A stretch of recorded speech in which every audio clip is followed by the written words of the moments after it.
had my first Posh Canada live show last night. How did it go? I'm going to tell you. Hi everyone, my name is Leanna, and yeah, last night was actually a lot of fun. Poshmark Canada launched their live shows yesterday, in case you did not know. We are in beta, of course, so there's, things that may change and may not change. How was it, like, overall as the experience? It actually was okay. In fact, I'm going to say pretty good. It went fairly smoothly for me, which I'm very thankful for, which we'll get into. The sales were not fantastic. It was not a knock out of the park. We sold 14 items. We had just over $110 in sales, which is not fantastic, but I sold 14 items, so I'm really, really happy about that. Poshmark headquarters here in Canada did a live show just before everybody else's live show started. I was one of the first shows in Canada, which is really kind of cool. But Poshmark HQ started their show, which I think is a fantastic idea to build excitement. They were having so many technical difficulties. They could not get the auction button to work. They couldn't set up an auction. So they were having huge issues for their show. The people on camera, I know Erin was there. I don't remember the other lady's name. I'm sorry, I apologize. They had to sort of keep things going, keeping the chat engaged, making sure people wanted to stick around in case they got all this stuff fixed. And I mean, they had to keep talking, and they were showing the items, and it was so hard for them, and my heart goes out for them, and they did such a great job of trying their best to get us to stay around and to be engaged, but they were having so many problems. And of course, I'm watching this going, I have a show soon. Oh no, what's going to happen? Am I not going to be able to auction anything? Is it just going to be a poop show? Oh my God. And of course, the stress starts building. But they did fix the issue. We had about 15 minutes before my show, and Maria came on to the chat, said, it's fixed. It should be good for you to go. Whew. So that was really good. But kudos to Poshmark Canada that got the issue fixed and, tried their best to keep us all engaged during that really difficult, stressful time for them. So my show, I started my show at 9 o'clock, which was fantastic. It did start right away. I had people coming in. It was great. I spent the first little while, introducing myself, telling them that I would be shipping tomorrow. Am I crooked? I think I'm a little crooked. Anyway, introduced myself, told them I would be shipping tomorrow, talked about bundling after the show, things like that. I went to do my first item to auction, and it didn't work. I was like, no. But someone in the chat said, no, just go, swipe out of the app and come back in. Don't exit your show, because if you exit your show, that's it, it's over. Just swipe out and swipe back in. I did that, and it worked a treat. I had no issues after that at all. It went really, really smoothly. In fact, it was really a lot easier than I thought it was going to be. So you can only use your mobile to stream. Okay, so I was a little hesitant because I'm not great at filming with my phone. I worry about, the black lines and, just because it's small. But the way it's set up, it worked really, really well. So to start an auction, you click onto the listing. So you have to click the little shopping basket. Your listings come up, you click on what you want to auction, it brings up the auction page. I was concerned that because I was on my phone and it was a small screen, that I would be like this. Which I don't know if you've watched auctions, that's just not attractive to me. I don't know why. I mean, I understand it's what they got to do, but I didn't want to have that sort of issue. But I found that I just had to do this. So it was really, really simple. I loved it. And, things were going well. We did a few. Paul was on a secondary device so he could help me keep track of the chat room so that, we could still be engaged, and he could let me know if there was any questions or whatever. So we found out fairly early on that he could also start the auctions from the secondary device, which means that I was hands-free. I could just focus on showing the items and engaging when I could and whatever. So that was a really cool surprise for us. Okay, so that was fun. No issues, things sold. So far, so good. A couple of tips. When you go to schedule your first show, if this is something that you're going to be doing, when you schedule it, you need to know you need a cover photo, the time and day, a title, and the duration. Why you need to know the duration, the time that you want to take, I don't know. I think it has to do with them scheduling during beta, but it's not a huge issue because you can go over your time, you can go under your time. Not a big deal. When you schedule your time, use your own local time zone. During training, they kept saying Pacific time, Pacific time. I can't say Pacific very well, but Pacific.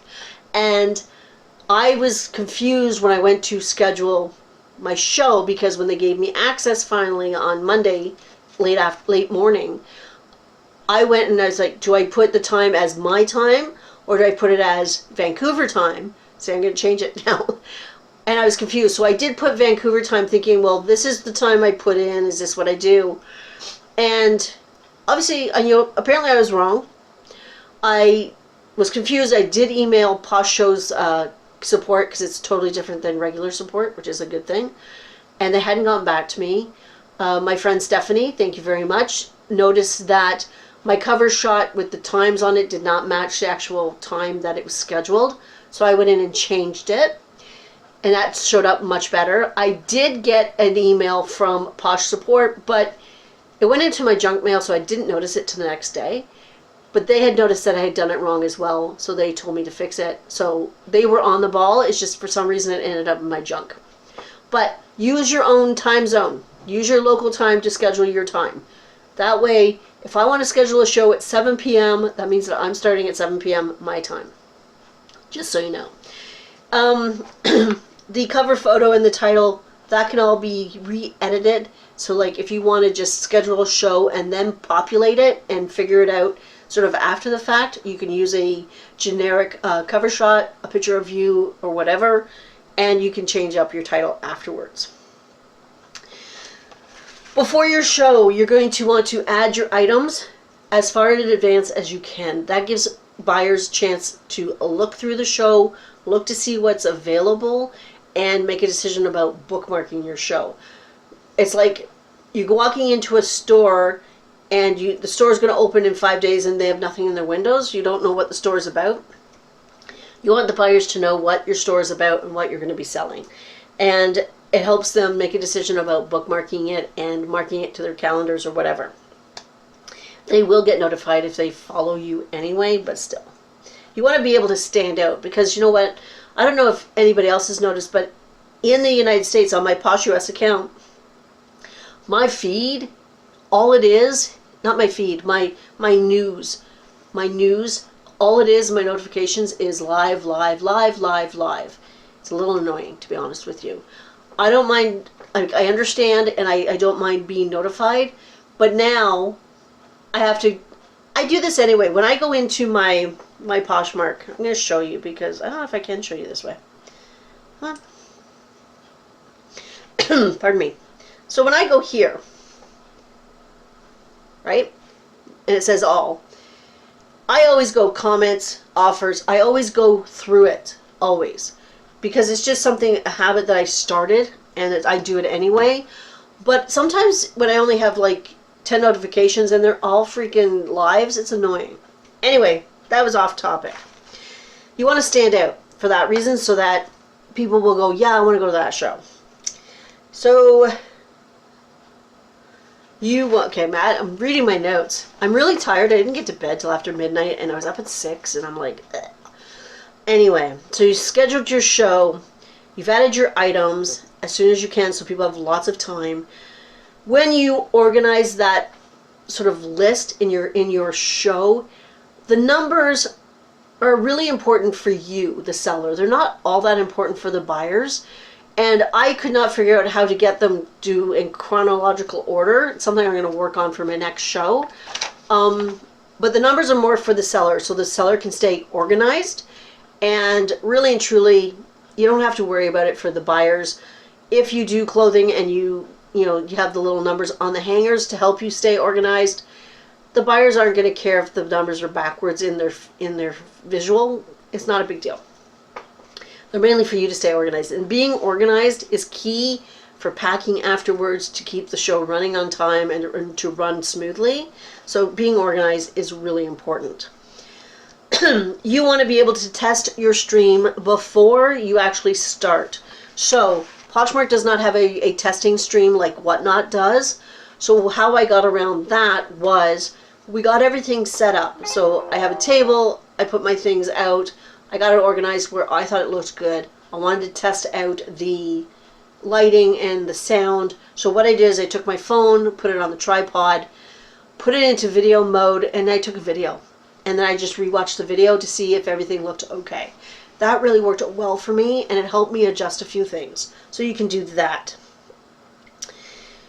When you pick a category, so pick a category that you're comfortable selling, that you know a lot about, that maybe you have a lot of items from. And also keep in mind the space that you have in order to stream. I don't have a ton of space. I would not want to be selling maxi dresses in my space because it would be very difficult for me to show the whole thing. So just keep that in mind. I keep getting notifications. I should have put it on Do Not Disturb when I was doing this. So be aware of your space as well.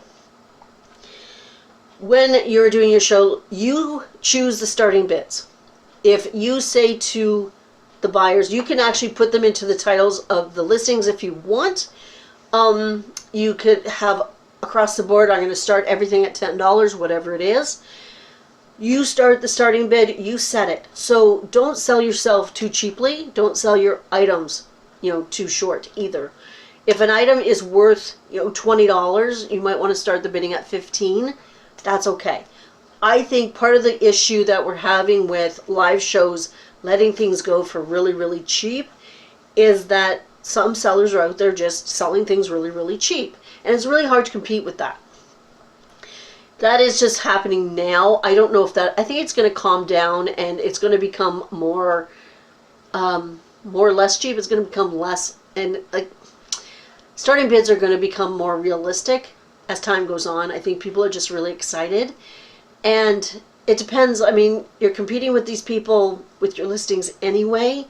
If you don't want an item to sell for $5, don't list it at $5.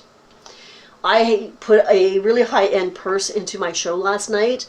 I have it listed for $150 in my closet. That, of course, I have wiggle room there because I like to take offers or send offers. But, the comps on this purse are in around the 110 sort of circle. And I put it in the show specifically because lots of people had liked it. And I started the bidding at $80. It did not sell, but that's okay. I was not going to sell it for $5. That's the whole point. You choose the starting bids. And you need to keep in mind your profits and your cost of goods and all of that. But you are in charge of that. You want to advertise your sale. So for me, in my first show, because it's beta, because it was the first night of Canada shows, I didn't have a lot of time beforehand. I didn't get access to the actual show until 36 hours beforehand, which is, just because it's just the logistics of what it was. So I couldn't load my show until that time, and I couldn't start advertising it until actually Tuesday, because Poshmark Canada did ask us not to start doing that until Tuesday morning. So I didn't have a lot of build up. So that was part of it. And that's just because of where it was. It was because I chose to do one of the first shows instead of waiting a few days. That was okay. Now I can go in and I can schedule a show like a week from now. I can load it all up, and like 5 days before I can start advertising all over my social media. I could put a listing in my closet and I could share the heck out of it. Share. Having good things in the listings in the show listings would help, and share the crap out of that, and that would be really, really good. Okay, I'm moving on to during the show. Put your phone on Do Not Disturb because you don't like notifications when you're filming. Also, you want to be fully charged or plugged in. I was plugged in and it worked well. You want to stay hydrated because if you talk a lot, you get a dry throat. And I'd much rather have a sip of water and start coughing on you. I hate when I start coughing. So stay hydrated and fully charged. Okay. You want to engage with your buyers. You also want to, at the very beginning, introduce yourself, talk about, your shipping and your bundling and all that kind of thing. Do that every 10 minutes or so, because your chat's going to be in and out. People are coming in and out, in and out. But you also want to be able to engage with those people that are in the chat room. And if you could, call them out by name, do that. I think it helps a lot.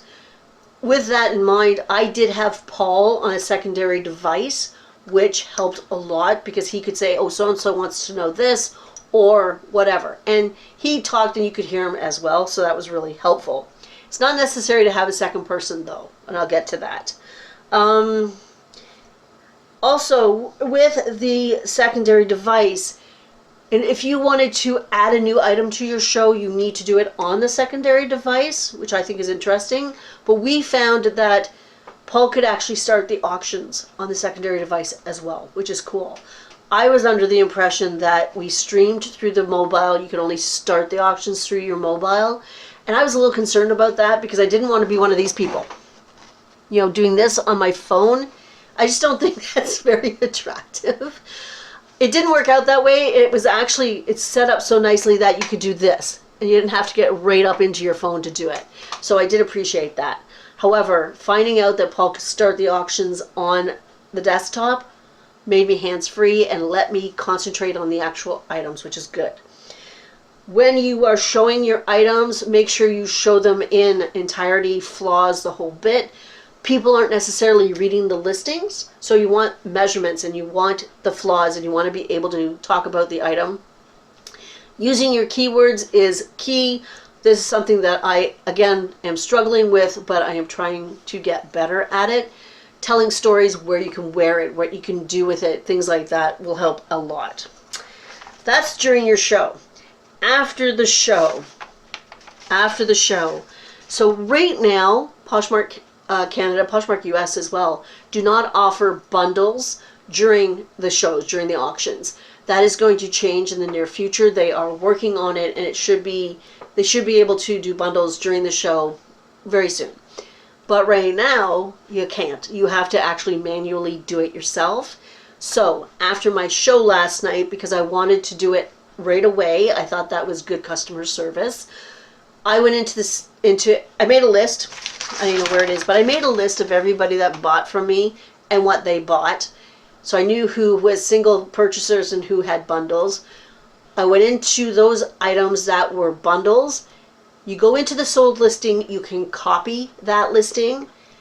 Then I put it, so I copied it, and before I listed it, I said reserved, copy, and listed it. Did it for the next one for the same bundle. Then I added them to this person's bundle and sent them the offer. Quick tip. When you copy the sold listing, that sold price is in there. So if somebody bought something for $10 from me, they bought another item for $10, then the bundle that I create for them would only be for $20, which is what they bought it for. You need to up the price of at least one of those items so that you can send the offer for the price they paid. That will get them only one shipping charge, which is really good. It is time consuming, and I'm glad that they're going to be changing it very, very soon. But I think I had 4 bundles, and every single person I bundled, they purchased, I deleted the sold. It's very important to delete the solds as well. Cancel, not delete the sales. You have to cancel the sales from the show so that they're not buying them twice. They want to purchase the bundle, cancel those show sales from them. It's really important to do that. So they would purchase the bundle, I would cancel those original sales, and it worked really well. It is a little time consuming though, but besides that, it worked. Okay, recap, overview, will I be doing it again? You know what? Yeah, I think so. I really appreciated the Posh Canada setup. I think the streaming from the mobile worked really well for me. I could comfortably do a show by myself. And, I have Paul, he is my partner, and it was really good that I had him. But it's really nice to know that you can accomplish something by yourself with this as well. I think I want to try to schedule a show where I have more time to prepare and to have the advertising go out and to build the excitement. So I do want to try that. I'm thinking right now, because prices are quite low on live shows, that I will be using it to run a sale from my closet or to do a clearance from my closet. Instead of having a name your price show or a name your price sale, maybe I'll just do, you know what, we're going to do this, and this is what you're getting, and do really low, like $7 starts or whatever, and see if that will, you know, garner something. I think right now, using the live shows in a way that they're being used is a good way to run a sale, do a clearance. If you have high-end items, you know, I don't think right now is the time for live shows. I don't think a lot of people are getting a ton of money for their items. You may be, it depends on your category, the niche that you have, and you could be getting some really good sales. I haven't seen it yet, and that's okay. I will be using the shows how they are right now, and I'm going to try to up the prices as well. Like, I'm going to try both before I make a final. It's not a yes or no real answer for this. I think they have a place. I think I will utilize them at some point, but they are not the only part of my business. They could be a ongoing part for sure, because actually I kind of enjoy it. I don't mind the interaction. Auctions are something I love to go to anyway. I understand the sort of logistics of an auction, so it's something that I do enjoy doing and being a part of, but it's not the all part of my business. I will still be listing and sharing and sending out offers and cross-listing to eBay and doing all that kind of things, because that's where the most money is right now. I think it's a good addition to my business. Whether it stays around, you know what, that remains to be seen. I have to sort of wait and see. I don't think it is the be-all and end-all of reselling for sure, because there are people that just won't want to do it, and there are people that won't want to buy this way, and I understand that. I totally get it. Yeah, but that's about it. I did enjoy doing my first show. I appreciate everybody that came out to support me. I hope that other people that are doing them get the same sort of support, and that's about it. That is it for me. If you like this kind of content, give me a thumbs up. Please subscribe. This is Wednesday, and it's a bonus video. I'll be back on Friday. Bye, guys.